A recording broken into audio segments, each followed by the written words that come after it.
So the first one, is that deadly or harmless? That looks... I'm gonna say harmless. Harmless. Yeah. Would it change your mind if I said that's the giant Japanese carnivorous leech? Yeah. Duh. That deadly or harmless? Hey, welcome back everybody. My name is Chad, and this week we're throwing it a little bit back. It's the first time I was in Japan full time. I was nervous because I didn't speak the language very well, and I got in my new apartment, and what woke me up that night but a bit of a creepy crawly. Something, frankly, that I've never seen before in my entire life. Japan, as an island nation, tends to have a very unique ecology, and it's something that I'm not familiar with. And it spooked the hell out of me, especially since whatever this was had many, many legs. It was like a centipede, but longer, and I've heard of the horror stories of centipedes in Japan, but I didn't know what their names were. I didn't know how to figure out if that's what this thing was. I'm not a zookeeper. In fact, here, I'll show you. See this?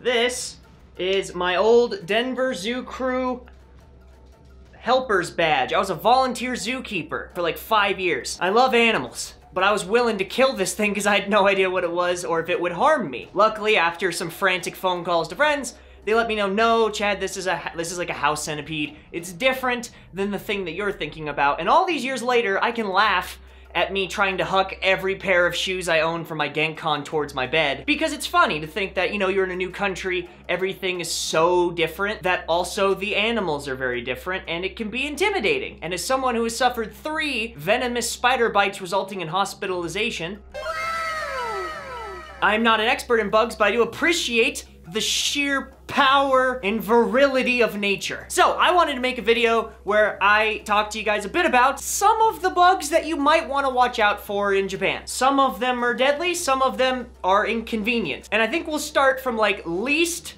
harmful and work our way up to the stuff that you want to call your municipality about because it might kill your dog.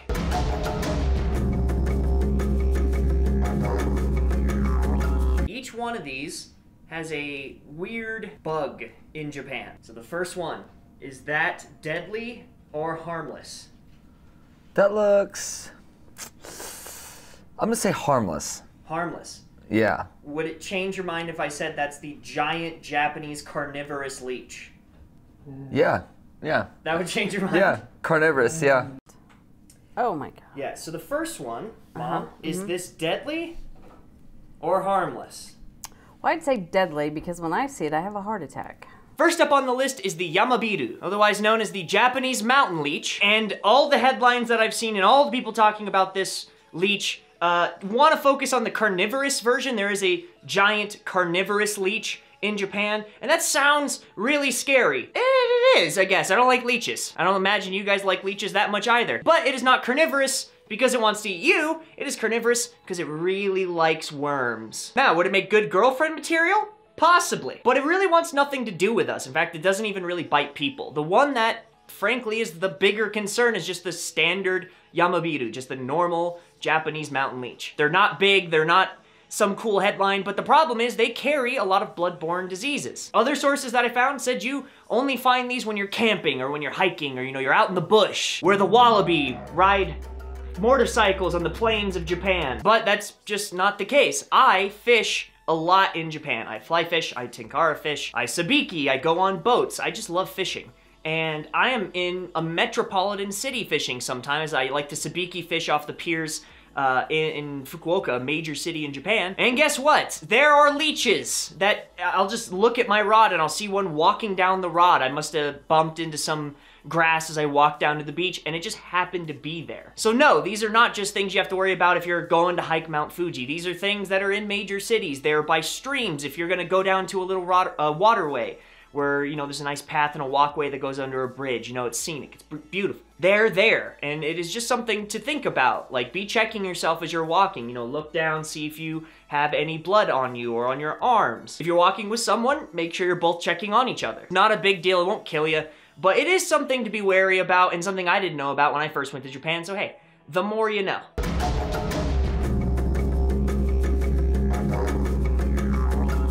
Harmless or deadly? I'm gonna say Deadly? Deadly.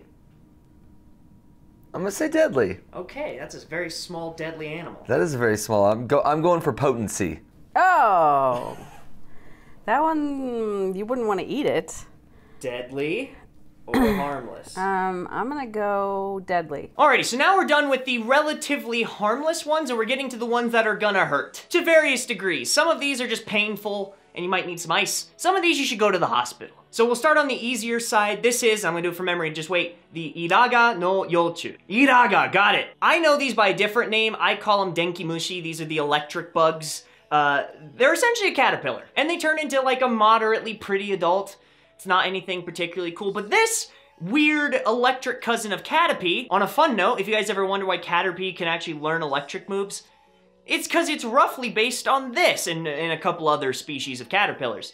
But this one's really popular in Japan, it's well known in Japan, that if you touch it, it feels like you stuck a finger in a freaking light socket. It's not actually electricity, at least I hope, God freaking hope not. It's just that whatever the toxin is on many of its thousands of spines, and if you handle it, it feels like electricity. And I'm trying to save you the sting, because although you will not need to go to a doctor for this, it is not venomous or neurotoxic, fancy words for go to the hospital, it does suck, and you did get poisoned, you did get stung, and it's basically gonna burn like hell for a while, probably swell, and then just ruin your day trip. And I don't want your day trip to be ruined. I want you to have a blast in Japan. That's why I'm here.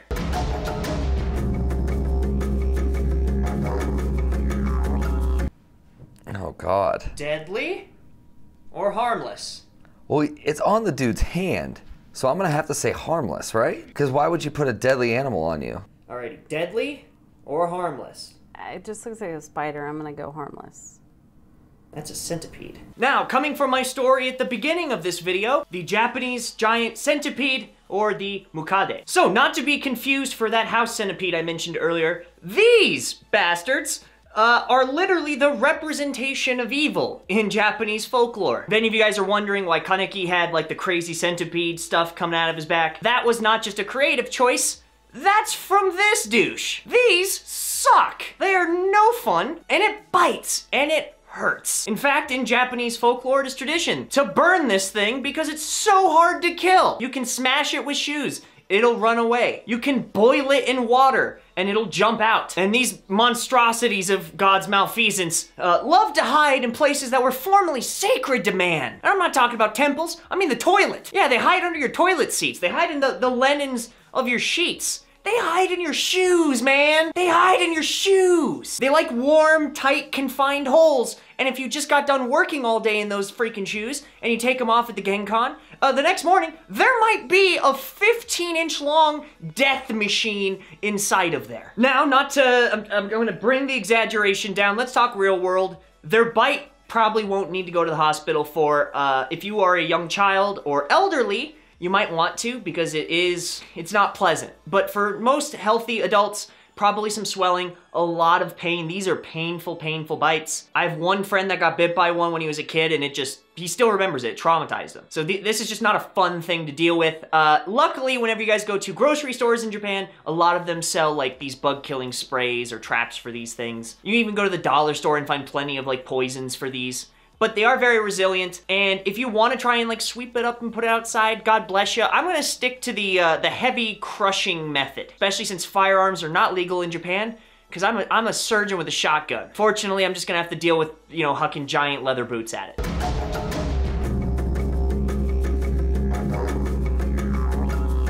Alrighty, deadly or harmless? I'm gonna say deadly. Deadly? Yeah. The golden orb weaver? Yeah. Okay. I'm gonna go deadly. Alrighty, next one. He looks terrifying. That is a orb weaver spider killing a pheasant. Jeez.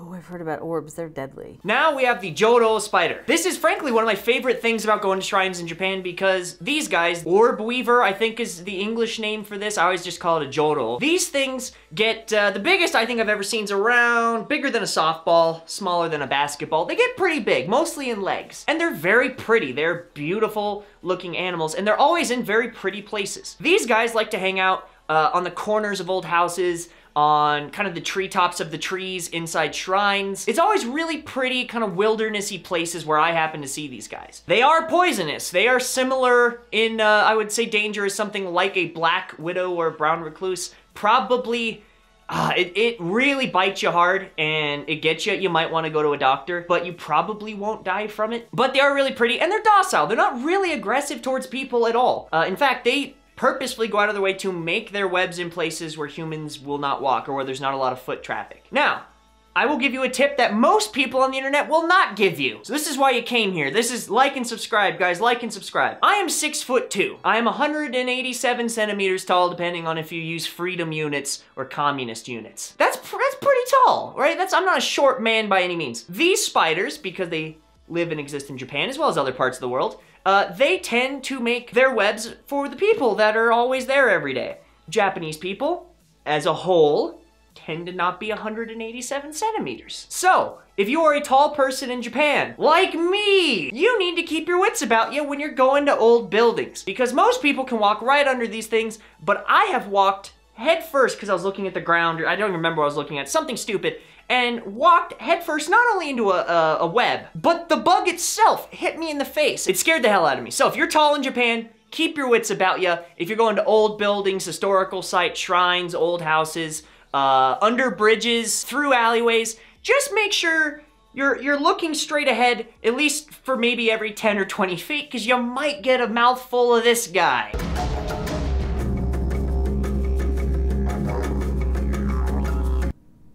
Deadly? Deadly. Or harmless? 100% deadly. Deadly? Deadly, because I have them in Australia. Our last spider on the list, and one from the thumbnail, is the Huntsman Spider, of course. Reddit's favorite. Always on the front page of something like WTF Japan or WTF Australia, because these tend to be in the places where the wildlife wants to kill people. Spiders should not be as big as basketballs, but God has a really funny sense of humor, huh? He makes things and then just releases it into the world. So you and I get to enjoy it. These get huge, absurdly huge, and they are venomous, but they tend to be more docile towards people. Unlike most spiders, like the orb weaver we just mentioned earlier, they do not even sew nets. They run down their prey. They run them down. They chase them and catch them. These things also can go full speed, not only forward and backward, but side to side. Now, I'm not saying these will go get you, but they can, and they know it. Again, to bring down to a bit of a calmer point, a lot of these guys just won't bother with you. They will, and they tend, the vast majority of bites that happen, not just in Japan, but in the world with these spiders, happen when they are nesting in the summer. So, if you are going to Japan in the summer, which I presume a lot of my fans probably are, right? June, July, and August.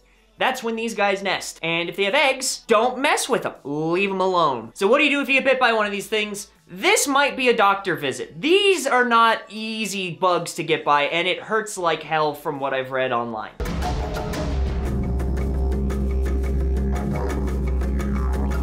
And finally, deadly. Oh, hell no, dude. That's real? That's real. That's something that can fly? That's real. I've seen them. Oh, that's terrible. So deadly or harmless? Look at that stinger. Yeah, that's deadly. 100%, dude. Duh. That deadly or harmless? That's deadly. You think? Definitely. All right, the last one on the list, also from the thumbnail. Yes, this is real. This is the Japanese giant hornet, or the sparrow hornet. And it's mean. It's hostile to humans. Like all the other scary things on this list, or I should say unlike it, they've all been docile. They've all pretty much kind of let humans do their own thing. This is hostile. This wants beef.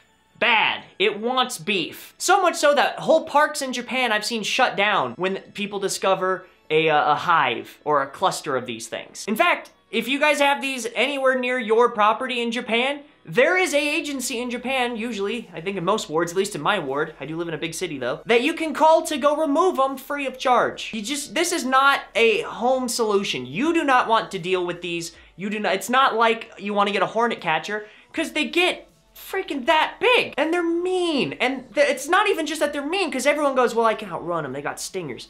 They spit poison, flesh-melting poison, that has pheromones, that attracts others, to spit more poison at you. It's a poison bukkake and you can't run away from it. I never thought I would be saying that on this channel, but that is what this is like. If you get stung by these or they squirt their stuff on you, you need to go to the hospital. This is not an okay thing. I don't think God is dead, but if people want to make that argument, this is a good place to start. So my hope, sincerely, is that this educated you, not to frighten you, not to make you not want to go to Japan, but to know that, I mean, Japan has a very diverse ecosystem, and really, these are the only ones that you even mildly have to worry about. So I hope you don't have to encounter these, or if you can, it's from an appropriate distance where you can appreciate them in their natural habitat, but you don't have to get involved. But I have a tremendously diverse channel, people from all over the world. A lot from Australia, which I think is gonna win this contest. But if you have an interesting story with a scary thing or being up close with it, be it a bug or an animal,